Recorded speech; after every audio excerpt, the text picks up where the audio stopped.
હાલ દેશ અને દુનિયામાં કોઈની ચર્ચા થઈ રહી હોય છે તો એ છે અંબાણી પરિવાર. એમાં પણ અંબાણી પરિવારના પુત્ર અનંત અંબાણીની તેમની પ્રી-વેડિંગ સેરેમનીની વચ્ચે તેઓએ મીડિયા સાથે એક્સક્લુઝિવ વાતચીત કરી હતી. અનંત અંબાણીએ એક્સક્લુઝિવ ઇન્ટરવ્યૂમાં જેમાં તેણે પશુઓ પ્રત્યે પોતાના પ્રેમને લઈને ખુલીને વાત કરી છે. ઇન્ટરવ્યૂમાં તેમણે કહ્યું કે વાઇલ્ડ લાઈફ બચાવવા માટે મને મારી મા પાસેથી પ્રેરણા મળી છે. અનંતે વધુમાં જણાવ્યું કે પપ્પા બાળપણથી જંગલમાં જતા હતા, અમે વેકેશનમાં પણ જંગલમાં જ જતા હતા.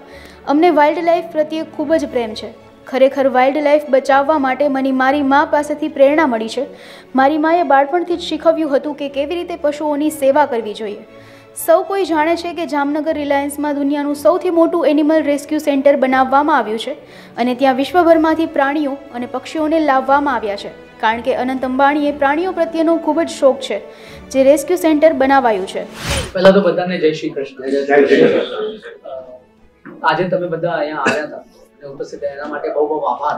તમે તમારા સમય કાઢીને અહીંયા આવ્યા, બધા પોતાના વ્યસ્ત ક્યાં ન્યૂઝમાં તમે આખા દિવસ અહીંયા કાઢ્યા એટલા માટે બહુ બહુ આભાર. આપણને પહેલા જે હાથીનું રેસ્ક્યુ સેન્ટર છે એ આપણને બધા જોયા, જે ગજનું અમે સેવા કરીએ છીએ એ બધાને આપણને બધા ત્યાં હોસ્પિટલ જોયું, ત્યાં કિચન જોયું, એના પછી ત્યાં જે કિચનમાં રસોઈ ઘર છે એ પણ તમને જોયું, જે લડ્ડુ બનાવીએ છીએ, ખીચડી બનાવીએ છીએ અને આખું અમે સેવાનું કામ કરીએ. તો આજે છે આ સેવાલય છે, આ ચિડિયાઘર નથી. અમે આ પ્રાણી સેવાલય કરે છે, અહીંયા સેવાનું જ કામ. અને હાથીમાં અમારી પાસે હમણાં સુધી અમે 200 થી વધારે હાથીને રેસ્ક્યુ કર્યા છે, અહીંયા લાવ્યા. 600 એકરમાં આખો જંગલનું વાતાવરણ બનાવ્યું છે. ત્યાં અમે લેક, જે મોટું તલાવ કહેવાય એ પણ બનાવ્યું છે. 10-12 એકરના તલાવ, આવા 3-4 તલાવ બનાવ્યા. અને જે બીમાર હાથી હોય, જે હાથી માનસિક અને શારીરિક રૂપથી જેને મદદનું જરૂર હોય, જેને રાહતનું જરૂર હોય, એ અમે અહીંયા કરીએ છીએ.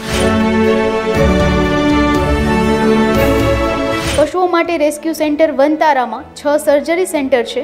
સાથે જ રેસ્ક્યુ સેન્ટરમાં પેશન્ટ વોર્ડ, MRI મશીન અને CT સ્કેનની પણ સુવિધા છે. રેસ્ક્યુ સેન્ટરમાં રોબોટિક સર્જરી મશીન અને લેબ પણ છે. અત્યાર સુધી 25,000થી વધુ પશુઓનું રેસ્ક્યુ આ સેન્ટરમાં કરાયું છે. જો કે પ્રાણીઓ અને જંગલો પ્રત્યે અનંત અંબાણીને કેટલો પ્રેમ છે તે તો તેની વાતો પરથી જ જણાઈ આવે છે. જ્યારે વનતારાનો પાયો નાખ્યો ત્યારે શરૂઆતમાં 100 એકરમાં 1 લાખથી વધુ પશુઓ હતા અને ત્યારબાદ આજે 2 થી 2,500 એકરમાં રેસ્ક્યુ સેન્ટર બનાવાયું છે. આ વનતારા રેસ્ક્યુ સેન્ટરમાં 43 પ્રજાતિઓના 2,000થી વધુ પ્રાણીઓ દેખરેખ હેઠળ છે. આ સેન્ટરે લુપ્તપ્રાય પ્રજાતિના 7 ભારતીય અને વિદેશી પ્રાણીઓનું કન્વર્ઝેશન બ્રીડિંગ પ્રોગ્રામ શરૂ કર્યો છે. તેનો ઉદ્દેશ્ય આ લુપ્તપ્રાય પ્રાણીઓને તેમના મૂળ નિવાસ સ્થાનોમાંથી પુનઃ સ્થાપિત કરી શકાય તેટલી સંખ્યામાં તેમની અનામત સંખ્યા ઊભી કરવાનો છે, જેનાથી તેમને લુપ્ત થતાં બચાવી શકાય.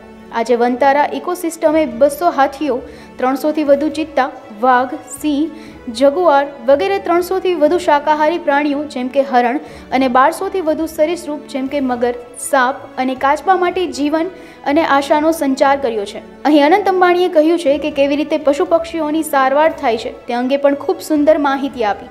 માણસ ભલે ગમે તેટલો પૈસાદાર બની જાય, પરંતુ તેની કિંમત તો તેની અંદર રહેલી માનવતાને લઈને જ થઈ શકે છે અને આવી જ માનવતા અનંત અંબાણીની અંદર પણ જોવા મળી રહી છે.